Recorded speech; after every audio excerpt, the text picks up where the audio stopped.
Hi friends, welcome to Hasinis kitchen. இன்னைக்கு நம்ம என்ன செய்ய போறோம்னு பாத்தீங்கன்னா பன்னீர் பட்டர் மசாலா செய்ய போறோம். வாங்க எப்படி செய்யறதுன்னு பார்க்கலாம்.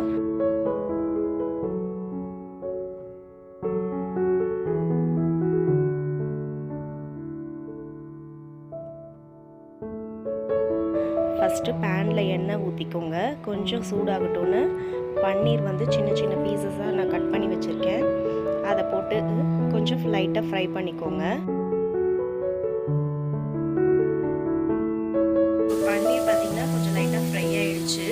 போதும் இந்த அளவுக்கு. இதை வந்து நம்ம எடுத்து பாத்திரத்துல மாத்திக்கலாம்.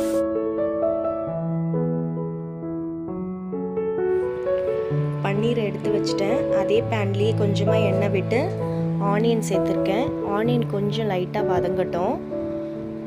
ஆனியன் வந்து நீங்கள் பெருசாக கூட கட் பண்ணிக்கலாம். ஏன்னா நம்ம வந்து இதை எல்லாமே வதக்கிட்டு நம்ம அரைக்க தான் போகிறோம். அதனால் நீங்கள் வெங்காயம் வந்து நீங்கள் இப்படி தான் கட் பண்ணணும்னு கிடையாது. நீங்கள் பெருசாக கூட கட் பண்ணிக்கோங்க. அதுக்கப்புறமா தக்காளி சேர்த்துக்கிறேன். நான் ஒரு 3 வெங்காயம் சேர்த்துருக்கேன், 2 தக்காளி சேர்த்துருக்கேன், கொஞ்சம் பூண்டு, கொஞ்சம் இஞ்சி, முந்திரி எல்லாமே அதிலே போட்டு நல்லா ஃப்ரை பண்ணிக்கலாம். நம்ம இது கொஞ்சம் நல்லா வதங்கட்டோன்னு சொல்லிட்டு இதை வந்து நம்ம ஆற வச்சு நம்ம கிரைண்ட் பேஸ்ட்டாக அரைக்க போகிறோம். அதனால் நல்லா வதக்கிக்கோங்க. கொஞ்சம் இது நல்லா வதங்கினதுக்கப்புறமா பார்க்கலாம்.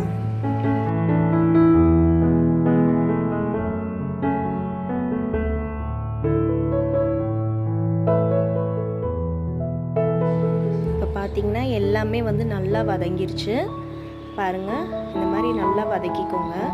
இப்போ இதை ஸ்டவ் ஆஃப் பண்ணிவிட்டு இதை வந்து நல்லா ஆற வச்சிடலாம்.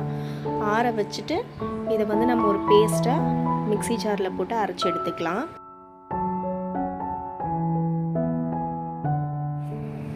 இப்போ நம்ம கடாய் வச்சுக்கலாம். அதில் வந்து ஒரு 2 ஸ்பூன் பட்டர் சேர்த்துக்கிறேன். நான் வந்து பட்டர் கம்மியாக தாங்க சேர்த்துருக்கேன். நீங்கள் வேணும்னா வெறும் பட்டர் கூட சேர்த்துக்கோங்க. நான் ஒரு 2 ஸ்பூன் ஆயில் சேர்த்துக்கிறேன் இதுலேயே. நான்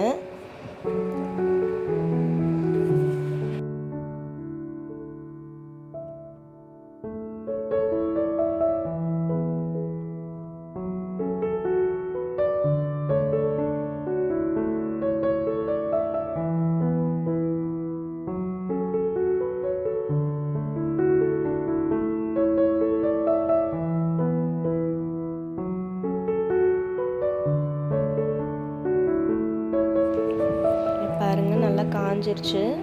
காஞ்ச உடனே பே லீவ்ஸ் 2 சேர்த்துக்கிறேன். அப்புறம் 2 பட்டை எடுத்துக்கிறேன்.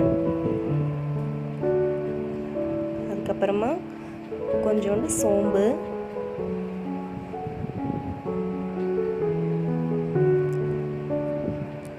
அதுக்கப்புறம் கொஞ்சம் கிராம்பு சேர்த்துக்கிறேன்.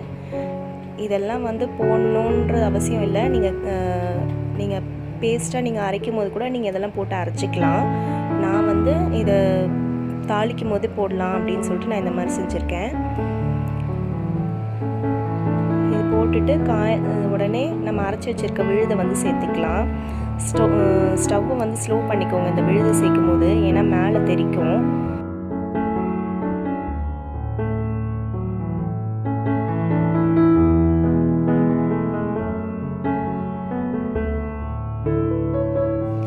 இப்போ ஜாரில் கொஞ்சம் தண்ணி ஊற்றி ஜாரில் இருக்கிறதையும் நல்லா அலசி ஊற்றிக்கோங்க.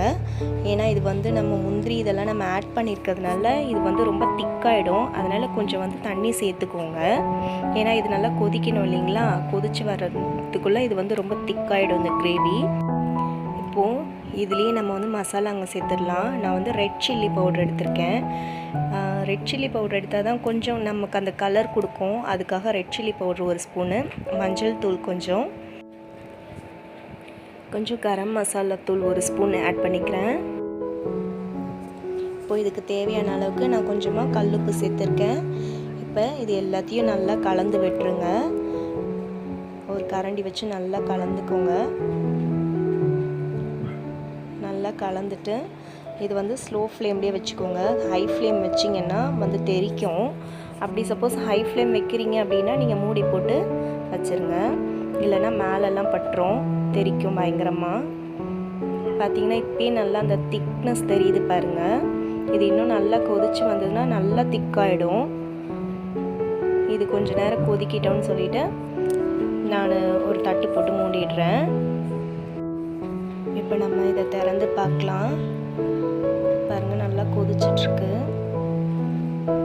ஓரளவுக்கு திக்காயிடுச்சு.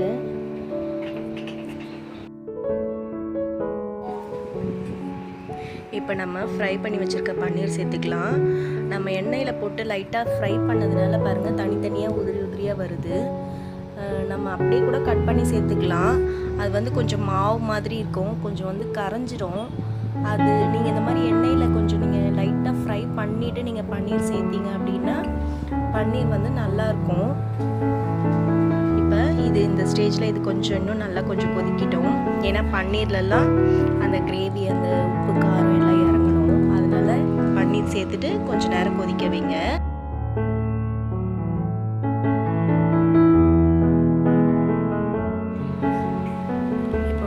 கொஞ்சமாக கஸ்தூரி மேத்தி எடுத்திருக்கேன். அதை வந்து கையில் வச்சு கொஞ்சம் நல்லா க்ரஷ் பண்ணிக்கோங்க. 2 கையை வச்சு நல்லா நீங்கள் இது பண்ணி கசக்குனீங்கனாலே அது வந்து தூளாயிடும், பவுடர் ஆகிடும். பாருங்கள், நல்லா திக்காயிடுச்சு. இந்த ஸ்டேஜில் வந்துட்டு நம்ம ஆஃப் பண்ணிடலாம் ஸ்டவ்வை. இது வந்து இப்போ நான் சப்பாத்தி செஞ்சுட்டு நான் உங்களுக்கு சப்பாத்தியோட சர்வ் பண்ணி காட்டுறேன். பாருங்கள், சுவையான பன்னீர் பட்டர் மசாலா ரெடி ஆயிடுச்சு. சப்பாத்தியோட சர்வ் பண்ணுங்கள், ரொம்ப நல்லாயிருக்கும். இந்த டிஷ் உங்களுக்கு பிடிச்சிருந்துச்சுன்னா லைக் பண்ணுங்கள், ஷேர்